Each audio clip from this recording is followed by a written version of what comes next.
తాకట్లో ఉన్న బంగారాన్ని విడిపించి ఆ రోజున మార్కెట్ ధర కట్టి మిగిలిన డబ్బును మీకు అందిస్తుంది కొమ్మూరి గోల్డ్. ఓంకారం అనే సినిమాకి రాశారు రాజశేఖర్, ఉపేంద్ర డైరెక్టర్గా. కానీ అది ఏంటంటే అది జనాలు ఇప్పటికీ చాలామందికి తెలిసి ఉండదు. మీరు దానికి రైటర్ అన్న విషయం చాలామందికి తెలియదు, ఏది డైలాగ్ రైటర్ అని.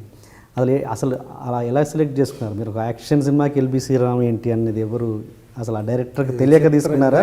ఇందాక దాంట్లో డబ్బింగ్ సినిమాలు అది ఆ టాపిక్లోనే చెప్దాం అనుకుని అన్నం ఉడికేసింది, నువ్వు అడిగిన దానికి సరిపోయింది అనుకుని ఆపేసాను. కానీ అది నువ్వు మళ్ళీ అడగడం నేను అన్ఎక్స్పెక్టెడ్. అది కూడా ఇప్పుడు చెప్పచ్చు. ఓంకారం అనే ఓం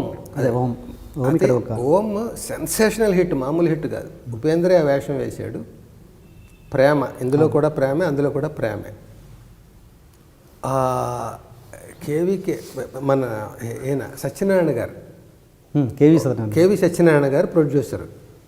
ఆయన రాజశేఖర్ గారిని హీరోగా పెట్టుకుని, సేమ్ ఉపేంద్రని హీరోగా కాకుండా డైరెక్టర్గా పెట్టుకుని, అదే ప్రేమను పెట్టుకుని తెలుగులో చేయడానికి మంచి గ్లామరస్ ప్రోడక్ట్గా చేయాలని అనుకుని ఇలా ఒక్కొక్కళ్ళు ఒక్కదాన్ని పెట్టుకుంటూ డైలాగ్ రైటర్గా ఎల్బి శ్రీరామ్ని పెడదాం. మంచి అప్పటికి నాకు కొంత పేరు తగిలాడింది, పేరు ఉంది, మంచి రైటరు, బాగా తపన పడి రాస్తాడు ఇవన్నీ అనుకుని నన్ను పెట్టారు.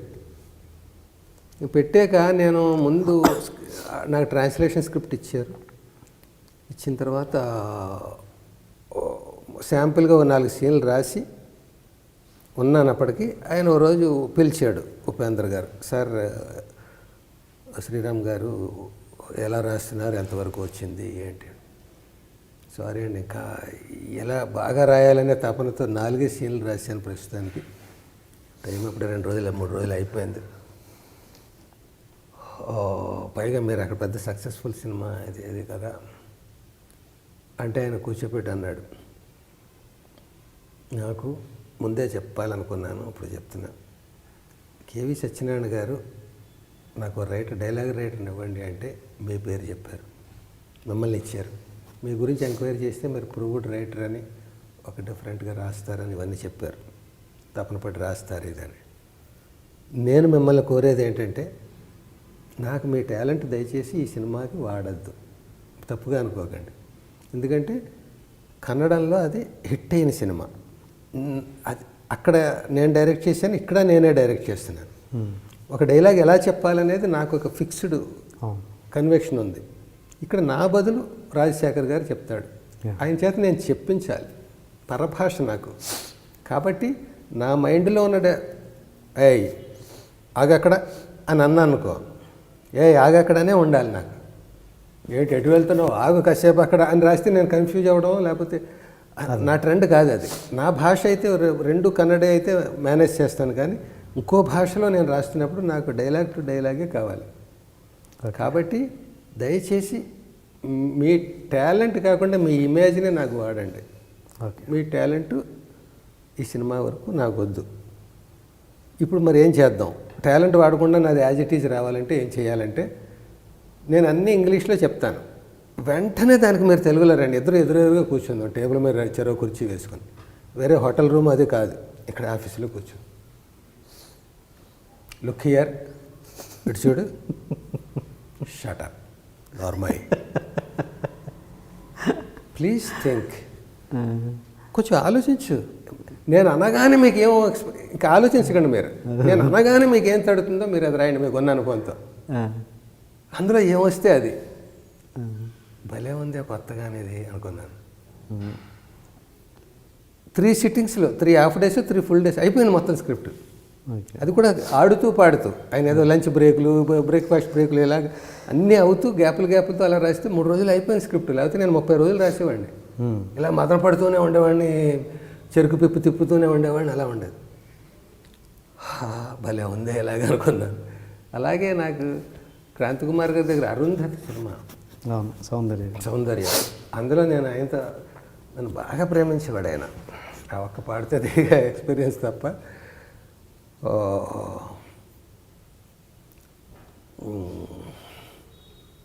ఆయన దగ్గర అన్నాను నేను, సార్ డైలాగ్స్ ఫ్రేమ్డ్గా కాకుండా ఒక ఫ్లోలో మామూలు కలోకియల్గా వాడతాం కదా మన జీవితంలో. సార్ డైరెక్టర్ గారండి రాద్దాం అనుకున్నానండి, కానీ అదేనండి ఆ సీన్ రాత్రి అండి ఏదో డిస్టర్బెన్స్ అండి, ఇలా ముక్కలుగా మాట్లాడతాం, ఫ్రేమ్డ్గా ఉండదు కదండి, అందులో ఫీల్ ఉంటుంది కదా, అలాగ సినిమా స్క్రిప్ట్ రాస్తే ఎలా ఉంటుంది అన్నాను. రాయ్ బాగుంటే చేద్దాం అన్నాడు ఆయన. మళ్ళీ ఛాలెంజ్, నేనే ఛాలెంజ్ పెట్టుకోవడం, నేనే దానికి ప్రూవ్ చేసుకోవడం. ఓకే, రాశాను, నచ్చింది ఆయనకి. 2 సీన్లు ఇస్తే రాసి వినిపిస్తుంది. మొత్తం అంతా ట్రెండ్లో రాశాను. నువ్వు కావాలంటే అరుంధతి ఆ దృష్టితో చూడు, అన్ని డైలాగులు అలా ఉంటాయి. కానీ మరి అలా కంటిన్యూ చేయడం కష్టమే. మన ప్రాసలు, మన పంచులు, మన ఈ ట్రెండ్ మెయింటైన్ చేయాలి కదా. అన్నీ అలా కలోకియల్గా రాస్తే కూడా అది రామ్ గోపాల్ వర్మ గారి స్టైల్ నిజానికి అది. ఆయన దాంట్లో అలాగే ముక్కలు గాను ఎక్స్టెన్షన్లు గాను ఉంటాయి డైలాగులు. ఆ ఫ్లోలో ఏమొస్తే అది 100 రూపాయలకి మర్డర్ చేసిన రోజులు ఉన్నాయి. ఆ ఫ్లోలో ఏమొస్తే అది కదా. అలాగా అన్ని రకాలు ఒక్కొక్కటి ఒక్కొక్క అనుభవం. అంటే మీరు చాలా ఆత్మాభిమానం గల వ్యక్తి కదా, చాలా కదా.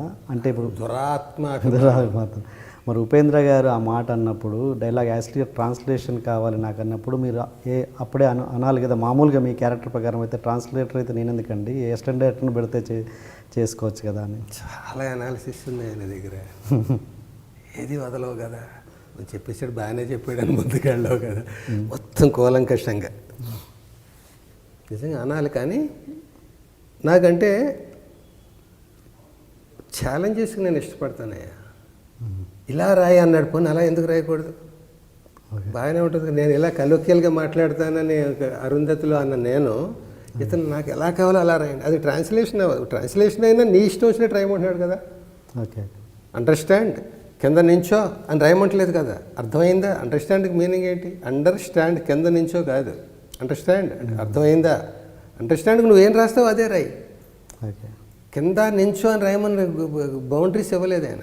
నేను అంటూ ఉంటాను, దానికి కరెక్ట్ తెలుగులో మీరు ఫీల్ అయిన తెలుగు రాయండి అన్నాడు. నాకు స్వాతంత్రం ఇచ్చినట్టే. కానీ ఆలోచిస్తూ ఫ్రేమ్ చేస్తూ రాయొద్దు. నేను నా స్క్రిప్ట్ నేను ఇంగ్లీష్లో రాసుకున్నాను. ఎప్పుడైతే నేను తెలుగులో చేయాలనుకున్నానో, డైలాగ్ రైటర్తో నాకు ఈ ప్రాబ్లం వస్తుందని నేను ఊహించి ఇంగ్లీష్లో రాసుకున్నాను. నాకు కన్నడ వచ్చు, ఇంగ్లీష్ వచ్చు, తెలుగు ముద్దగా వచ్చు. దాన్ని ముద్దుగా రాయండి మీరు. నేను అంటాను, మీరు వెంటనే రాయండి. అదే ఎల్వి శ్రీరామ్ స్టైల్, అదే అనుకుందాం ఈ సినిమాకి. నాకు నచ్చింది అది. అలాగే క్రాంతి కుమార్కి ఇచ్చిన ఆఫర్ ఆయనకి ఇచ్చింది నాకు నచ్చింది. ఇలాగే ఇంకో అనుభవం చెప్పాలంటే రైటర్గా చాలా ఉన్నాయి. సంగీతం శ్రీనివాసరావు గారు, ఆయన అంటే నాకు విపరీతమైన అడ్మిరేషన్. నాకేంటి అందరికీనా. ఎందుకంటే ఆయన వయస్సు రీత్యా, ఇందాక మాయాబజార్ గురించి మనం, అది ఎందుకు ఆ గొప్పది ఏదో టాపిక్ వచ్చింది ఇందాక. ఇండియన్ బెస్ట్ స్క్రీన్ ప్లే సినిమాల్లో మాయాబజార్, షోలే అని చెప్తారు. అది పెద్దవాళ్ళు అన్నమాట, నేను ఇచ్చిన సర్టిఫికెట్ కాదు అసలు. నాకు అసలు ఆ సినిమాని అర్థం చేసుకోవడానికే చాలా కష్టం అవుతుంది. పాండవులే లేకుండా భారతాన్ని చెప్పిన సినిమా. ఇలా చాలా ఉన్నాయి దాని క్వాలిటీస్. మాయా పెట్టి ఎస్వి రంగారావు గారు, సావిత్రి వాళ్ళు ఒకళ్ళొకళ్ళు మార్ఫింగ్లు అవి అవ్వడం, అవన్నీ కొత్త. రోజుల్లో చాప ఎలా తెరిస్తే మురుచుకుపోవడాలు ఇవన్నీ. సో అట్లా ఆ రోజులు అప్పటి నుంచి ఉన్నాడు ఆయన ఈ సంగీతం శ్రీనివాసరావు గారు. పాత రోజుల సినిమాల దగ్గర నుంచి ఉన్న, అప్పుడు అసిస్టెంట్ డైరెక్టర్గా, అసోసియేట్గా అలా ఉన్న ఆయన. ఇప్పటికి ఎంత ఎనర్జీ లెవెల్స్ అంటే ఆయనవి, ఏ కుర్రాడితో అయినా పోటీ పడగలడు ఆయన. ఆయన దగ్గర నేను చెయ్యాలని కోరిక నాకు అప్పటి నుంచి. ఒక ఛాన్స్, ఒక్క సినిమా నాకు అట్లా. విశ్వనాథ్ గారి దగ్గర సినిమా, బాపు గారి దగ్గర, జంజాల్ గారి దగ్గర ఛాన్స్ లేదు. బాపుకి రమణ గారు ఉన్నారు, జంజాల్ ఉన్నాడు. ఇలా కొందరు దగ్గర చేయాలని కోరికలు. ఆ కోరికలు ఆయన దగ్గర చేయాలి ఎప్పుడైనా. లెజెండరీ, ఆ పాతకాలం నాటి ఆయన కామెడీ అంత భలే ఉంటుంది. ఆ స్లాబ్ స్టిక్ అదంతా భలే ఉంటుంది. నేను కూడా కామెడీ ప్రూవ్ చేసుకున్నవాడిని ఇవన్నీ అని కలలుగా అన్నాను. తీరా రాజేంద్ర ప్రసాద్ గారి సొంత సినిమా మేడం. ఇంకేంటి, నా హీరో, నా స్టార్టింగ్ సినిమాలన్నీ హీరో రాజేంద్ర ప్రసాద్ గారు. అప్పులప్పారావు, ఆ ఒకటి అడకు, ఇలా స్టార్టింగ్ సినిమాలన్నీ రాజేంద్ర ప్రసాద్ హీరో. అప్పట్లో నేను వేరే హీరో అయినా కూడా ఈయన ట్రెండ్ని దృష్టిలో పెట్టుకుని ఇదే డైలాగ్ ఈయన ఇలా చెప్తాడు, ఆయన నోట్లోంచి వస్తే కొత్తగా ఉంటుంది. అలా కొంచెం అట్లా బ్యాలెన్స్ చేసుకుంటూ రాశాను. అప్పుడు ఆ కొత్త ఆర్టిస్ట్కి కొత్తగా ఉండేది, ఇది ఇమిటేషన్లా కాకుండా. అలాగా మన హీరోయే ప్రొడ్యూసర్ మేడం అని ఆయన ఇంటికి వెళ్ళాను, రాజేంద్ర ప్రసాద్ ఇంటికి. అంటే ఏంటి ఎలా వచ్చారు, బాబాయ్ ఏంటి ఇది నిజమా, ఆయన స్టైల్లో ఉత్సాహంగా మాట్లాడారు. మేడం సినిమాకి డైలాగ్స్ అవకాశం ఇస్తారేమో అని వచ్చాను అడగడానికండి. నా ఎల్బి శ్రీరామ్